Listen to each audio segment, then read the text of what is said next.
अस्सलाम वालेकुम dear students, आज हम लोग अपने सेकंड चैप्टर बायोलॉजिकल मॉलिक्यूल्स के अंदर कार्बोहाइड्रेट्स को डिस्कस करने वाले हैं। कार्बोहाइड्रेट्स जो हैं वो एक इम्पॉर्टेंट ऑर्गेनिक कंपाउंड्स हैं जिनको हम अपनी बॉडी के अंदर एक सोर्स ऑफ एनर्जी और बिल्डिंग ब्लॉक्स की शक्ल में हम इनको स्टडी कर रहे होते हैं। आइए देखते हैं कि कार्बोहाइड्रेट्स हैं क्या। कार्बोहाइड्रेट्स जो हैं वो हाइड्रेटेड कार्बन से वर्ड निकला है। कार्बो का मतलब कार्बन, हाइड्रेट्स का मतलब वाटर, यानी कि हाइड्रेटेड कार्बन से ये वर्ड निकला है। और सिंपली अगर हम इसकी बात करें तो इसको हाइड्रेटेड कार्बन कहते हैं। हाइड्रेटेड मतलब वाटर और कार्बन जो है वो यहाँ पे मेंशन है। केमिकली ये पॉलीहाइड्रोक्सी हैं, एल्डिहाइड या पॉलीहाइड्रोक्सी कीटोन है। एल्डिहाइड और कीटोन ये फंक्शनल ग्रुप हैं जिसमें कार्बोनाइल कार्बन मौजूद होता है और एक तरफ अगर H हो तो वो एल्डिहाइड होगा और अगर एक तरफ हमारे पास R और दूसरी तरफ भी R हो तो वो कीटोन होगा। तो जब ये हाइड्रोलाइज होते हैं कार्बोहाइड्रेट्स तो ये पॉलीहाइड्रोक्सी एल्डिहाइड या पॉलीहाइड्रोक्सी कीटोन सब यूनिट्स देते हैं। और पोली का मतलब है मैनी, हाइड्रोक्सी का मतलब हाइड्रोक्सिल ग्रुप। एल्डिहाइड मैंने अभी बताया कि उसमें जो है वो कार्बोनल कार्बन के एक तरफ H और एक तरफ R होता है और कीटोन के दोनों तरफ R मौजूद होता है।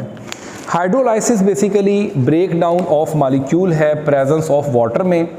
और कार्बोहाइड्रेट्स में हाइड्रोजन है, ऑक्सीजन है, कार्बन है और इसकी रेशो हाइड्रोजन और ऑक्सीजन की वही है जो कि वाटर के अंदर होती है, यानी कि 2:1, यानी कि 2 हाइड्रोजन के एटम हैं जैसे पानी में और एक ऑक्सीजन का, तो 2:1 इसकी रेशो होगी।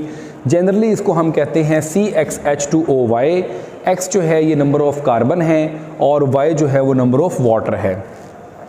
सबसे छोटा जो कार्बोहाइड्रेट है नेचर वो है C3H6O3। इसको हम ट्राइओस कहेंगे। ये टेट्रोज है, ये हेक्सोज है और ये कार्बन 12 जो है वो भी मौजूद है। ओवरऑल हमने जनरली इसके बारे में डिस्कस किया है कि कार्बन की तादाद कम है तो कार्बोहाइड्रेट्स जो हैं वो उसका मॉलिक्यूलर साइज़ छोटा है। अगर कार्बन की तादाद ज़्यादा है तो मॉलिक्यूलर साइज़ जो है वो ज़्यादा है। थोड़ी सी क्लासिफिकेशन पे बात करते हैं। तो कार्बोहाइड्रेट्स में जो बेसिकली जो वर्ड है सैकराइड से वर्ड निकला है और सैकराइड को हम कहते हैं सैकरॉन। सैकरॉन का मतलब होता है शुगर और इसमें डिफरेंट ग्रुप्स हैं, मोनोसैकराइड्स, ओलिगोसैकराइड्स और पॉलीसैकराइड। मोनोसैकराइड सबसे ज़्यादा सिंपल हैं, ये फर्दर हाइड्रोलाइज नहीं हो सकते। इसको हम सिंपल शुगर भी कहते हैं और ये स्वीटेस्ट हैं इन टेस्ट, वाटर में इजीली सॉल्युबल हैं और वाटर में सॉल्युबल होके अपने एल्डिहाइड और कीटोनिक सब यूनिट्स देते हैं। सारे कार्बन के एटम के साथ हाइड्रोक्सिल ग्रुप जुड़ा होता है सिवाय एक कार्बन के। वो कार्बन या तो एल्डिहाइड होगी या वो कार्बन कीटोन होगी। सारी कार्बन के साथ OH ग्रुप अटैच है, ठीक है। अगर हमारे पास वो फर्स्ट कार्बन है तो वो एल्डिहाइड है, अगर वो फर्स्ट के अलावा बाकी कोई भी कार्बन है इन बिटवीन तो ये होगी कीटोनिक फॉर्म।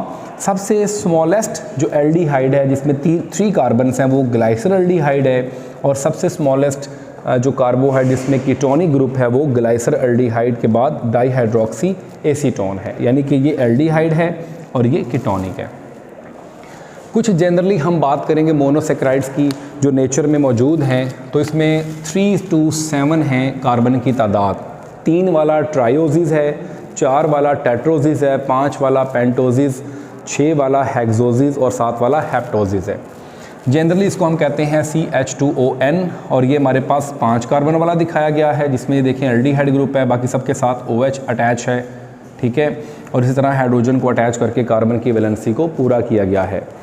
अगर इसी का हम साइक्लिक फार्मूला देखें तो ये राइबोज शुगर है और इस रिंग को हम कहते हैं राइबोफ्यूरानोज रिंग और इस रिंग को हम कहते हैं जिसमें 6 कार्बन अटैच हैं वो है ग्लूकोपायरानोज रिंग और इसमें 6 कार्बन हैं, आप देख सकते हैं 1 2 3 4 5 6, ये भी एल्डिहाइड है, ठीक है। और एल्डिहाइड का जो हमारे पास रिंग बन रहा है वो है ग्लूकोपायरानोज रिंग और इसको हम डी ग्लूकोज भी कहते हैं। एक और हमारे पास ग्लूकोज का फार्मूला यहाँ पे गिवन है तो यहाँ से हम इसको जो नेक्स्ट थोड़ा सा डिफ्रेंशिएट अगर हम करना चाहें कि डी और जो एल ग्लूकोज हैं उनमें बेसिकली जो OH ग्रुप का फ़र्क होता है, यानी कि यहाँ पर स्ट्रेट चेन फार्मूले हैं, यहाँ पे हमारे पास उसके ब्रांच चेन या रिंग फार्मूला है, और रिंग जो ग्लूकोज का होता है वो पायरानोज रिंग है, और जो ग्लूकोज के अलावा राइबोज जो है उसका जो रिंग होगा वो फ्यूरानोज होगा। इसके अलावा कुछ रिंग हमारे पास प्लेन पोलराइज लाइट को राइट साइड पे करते हैं लाइट को रोटेट, और कुछ करते हैं लेफ़्ट साइड पे। जो राइट साइड पे करेंगे वो डेक्स्ट्रो रोटेटरी होंगे, और जो लेफ़्ट साइड पे करेंगे वो लीवो रोटेटरी होंगे। और इसका हमें ये पता यहाँ से चल रहा है कि यहाँ पे OH ग्रुप जो है वो नीचे की तरफ है और यहाँ पे OH ग्रुप जो है वो ऊपर की तरफ है। और इसी तरह अल्फ़ा ग्लूकोज और बीटा ग्लूकोज की भी OH का फ़र्क है। ये देख लें, ये फर्स्ट कार्बन पे OH नीचे है और ये फर्स्ट कार्बन पे OH ऊपर शामिल है। तो ओवरऑल हमने मोनोसेक्राइड्स को देखा, मोनोसेक्राइड्स की प्रॉपर्टीज़ को देखा, मोनोसेक्राइड्स के अंदर एग्जांपल्स को देखा, एल्डिहाइड क्या है, कीटोन क्या है, कार्बोहाइड्रेट्स क्या हैं। आज का हमारा टॉपिक जो है ओवरऑल कार्बोहाइड्रेट्स और मोनोसेक्राइड पे था।